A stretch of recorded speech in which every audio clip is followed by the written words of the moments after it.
नमस्कार दोस्तों, एके electrical classes में आपका स्वागत है।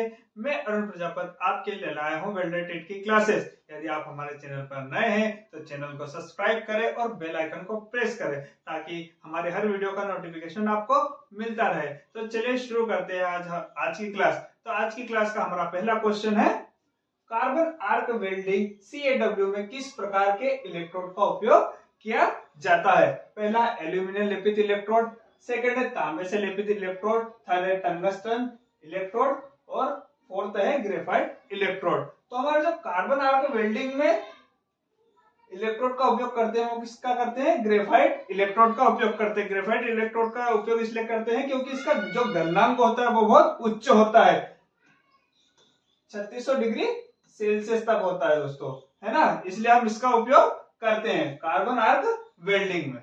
चलते हैं हमारे नेक्स्ट क्वेश्चन की ओर। हमारा दूसरा क्वेश्चन है दोस्तों, निम्नलिखित में से किसके द्वारा एसी वेल्डिंग ट्रांसफार्मर में वेल्डिंग धारा को नियंत्रित किया जा सकता है। प्राथमिक वोल्टेज बढ़ाने से, सेकंड है चुंबकीय प्रवाह में परिवर्तन करने से, तीसरा है इलेक्ट्रिक मोटर का उपयोग करने से, या चौथा आउटपुट करंट बदलना। तो हमारा इसमें सही आंसर है चुंबकीय प्रवाह में परिवर्तन करने से हम जो वेल्डिंग धारा को है उसको नियंत्रित कर देते हैं।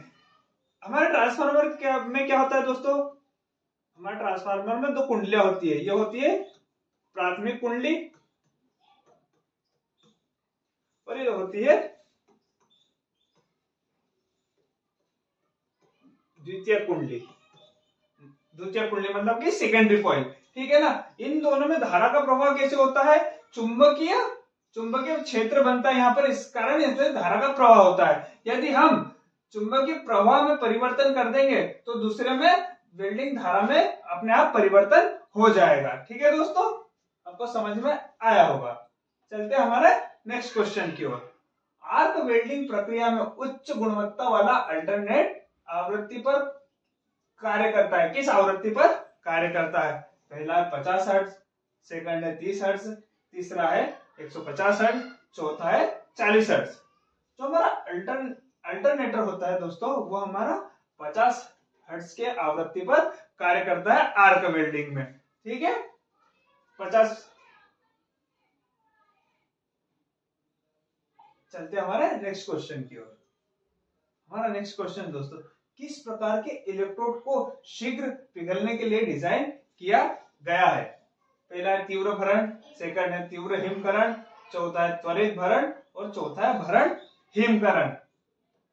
तो शीघ्र पिघलने के लिए हमारा कौन सा, त्वरित भरण का उपयोग किया जाता है दोस्तों। किस प्रकार के इलेक्ट्रोड का उपयोग किया जाता है, त्वरित भरण। त्वरित भरण से हम समझते हैं जो कि बहुत जल्दी पिघल जाए और बहुत ज्यादा मेल्ट हो किसी भी धातु पर, ठीक है दोस्तों। जैसे यहाँ पर हम वेल्डिंग कर रहे हैं तो यहाँ पर जल्दी पिघल जाए और ज्यादा भी जो धातु है वो यहाँ पर ज्यादा जमे,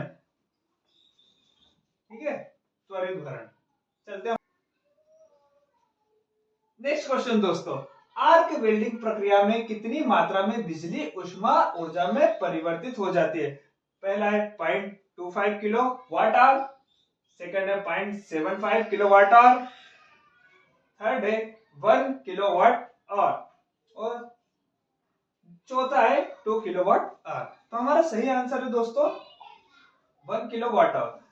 समझते हैं यहाँ पर जो बिजली है वो ऊष्मा ऊर्जा में परिवर्तित हो जाती है। तो आपको पता होगा दोस्तों कि जो ऊर्जा है वो एक रूप से दूसरे रूप में परिवर्तित होती है। तो यहाँ पर अपनी जो बिजली ऊर्जा है वो किस में परिवर्तित हो रही है, ऊष्मा ऊर्जा में। यदि हम एक जॉब है इस पर वेल्डिंग करते हैं, हमारी वेल्डिंग मशीन किससे चलती है, करंट से, मतलब बिजली ऊर्जा से, बिजली ऊर्जा से चलती है। तो ये किसमें, यहाँ पर हम जब वेल्डिंग करते हैं तो हमको क्या प्राप्त होती है, ऊष्मा निकलती है, गर्म फील होता है दोस्तों, वही क्या है ऊष्मा में ऊर्जा में परिवर्तित होती है। तो ऊष्मा ऊर्जा में परिवर्तित होती है तो कितनी परिवर्तित, यदि हम इस जॉब पर 1 घंटे वेल्डिंग परफॉर्म करते हैं तो हमारा कितने किलोवाट, 1 किलोवाट आवर में हमारी ऊष्मा ऊर्जा परिवर्तित हो जाएगी। चलते हैं हमारे नेक्स्ट क्वेश्चन की ओर। हमारा नेक्स्ट क्वेश्चन है, आर्क वेल्डिंग में प्रयुक्त इलेक्ट्रोड पर लौह लेप के रूप में किस पदार्थ का उपयोग नहीं किया जाता है। पहला है सेल्यूलोज, दूसरा है लौह चूर्ण, तीसरा है कैल्शियम फ्लोराइड और चौथा है स्टील। तो आर्क वेल्डिंग में प्रयुक्त इलेक्ट्रोपोल लोहे में सेल्यूलोज का भी उपयोग किया जाता है दोस्तों, लोह चूर्ण का भी उपयोग किया जाता है, कैल्शियम फ्लोराइड का भी प्रयोग किया जाता है, पर स्टील का नहीं किया जाता है। इसलिए हमारा सही आंसर क्या होगा, स्टील। यहाँ पर पूछा गया कि इस पदार्थ का उपयोग नहीं किया जाता, तो स्टील का उपयोग नहीं किया जाता है। चलते हमारे अगले क्वेश्चन की ओर। हमारा अगला क्वेश्चन है विद्युत आर्क भट्टी में उत्पन्न ऊष्मा के तापमान का क्रम क्या है? 3000 degree Celsius, 4000 degree Celsius, 4000 degree Celsius, 5000 degree Celsius, 5000 degree Celsius, 6000 degree Celsius, 6000 degree Celsius से 7000 डिग्री सेल्सियस। तो विद्युत आर्क भट्टी क्या होती है दोस्तों? विद्युत आर्क भट्टी वो होती है जहां पर धातुओं को पिघलाया जाता है। किसके द्वारा पिघलाया जाता है? विद्युत आर्क के द्वारा पिघलाया जाता है, उसको बोलते हैं विद्युत आर्क भट्टी। तो उसके अंदर का तापमान कितना होता है दोस्तों? उसके अंदर का तापमान होता है 6000 डिग्री सेल्सियस से 7000 डिग्री सेल्सियस तक। ठीक है दोस्तों, चलते हैं हमारे नेक्स्ट क्वेश्चन की ओर। हमारा नेक्स्ट क्वेश्चन है स्वचालित वेल्डिंग मशीन की क्षमता क्या होती है? 100 एम्पियर से 200 एम्पियर, 300 एम्पियर से 400 एम्पियर, 500 एम्पियर से 700 एम्पियर और चौथा है हमारा 800 एम्पियर से 3000 एम्पियर। तो हमारा सही आंसर है दोस्तों 800 एम्पियर से लगाकर 3000 एम्पियर तक उसकी स्वचालित की क्षमता होती है। ये सबसे हाई होती है स्वचालित में। स्वचालित से आप समझते हो जो ऑटोमेटिक चलती है, जहां बहुत बड़ा बड़ा कारखाने होते हैं, जहां वर्कर्स से वेल्डिंग नहीं करते दोस्तों, वहां कौन सी? स्वचालित, मतलब ऑटोमेटिक वेल्डिंग मशीन का यूज किया जाता है। तो वहां पर कितना रहता है, वेल्डिंग की क्षमता कितनी रहती है? 800 एम्पियर से लगाकर 3000 एम्पियर तक रहती है। चलते हमारे नेक्स्ट क्वेश्चन की ओर। एक हल्की मैनुअल वेल्डिंग मशीन की क्षमता क्या होती है? मैनुअल मशीन से आप समझना चाहते हो जैसे आप किसी भी दुकान पर जाते हो वेल्डिंग शॉप पर, वहां पर जो वेल्डिंग मशीन होती है उसको क्या बोलते हैं? Manual welding machine. मतलब किसी व्यक्ति द्वारा वेल्डिंग की जा रही है, वो कौन सी मशीन होगी? मैनुअल वेल्डिंग मशीन होगी दोस्तों। तो उसकी दक्षता क्या होती है आपको वो बताना। पहला 100 से 200 एम्पियर, 300 से 400 एम्पियर, 500 से 700 एम्पियर और चौथा है 800 से 3000 एम्पियर। तो हमारी जो मैनुअल होती है वो होती है 100 से 200 एम्पियर। ठीक है दोस्तों, समझ में आया होगा आपको। चलते हैं हमारे नेक्स्ट क्वेश्चन की ओर। और हमारा आज का नेक्स्ट क्वेश्चन है एसी वेल्डिंग ट्रांसफार्मर की दक्षता होती है। एसी वेल्डिंग में जो ट्रांसफार्मर होता है उसकी दक्षता मतलब उसका परफॉर्मेंस पूछ रहे हैं, मतलब उसकी एफिशिएंसी कितनी होती है? 0.6, 0.7, 0.8 या 0.9। तो दोस्तों जो एसी वेल्डिंग में ट्रांसफार्मर होता है उसकी दक्षता होती है 0.085। 0.08 से मतलब कि ये क्या होता है, जो ट्रांसफार्मर के जो कार्य करने की इसकी दक्षता है दोस्तों वो 0.8 है।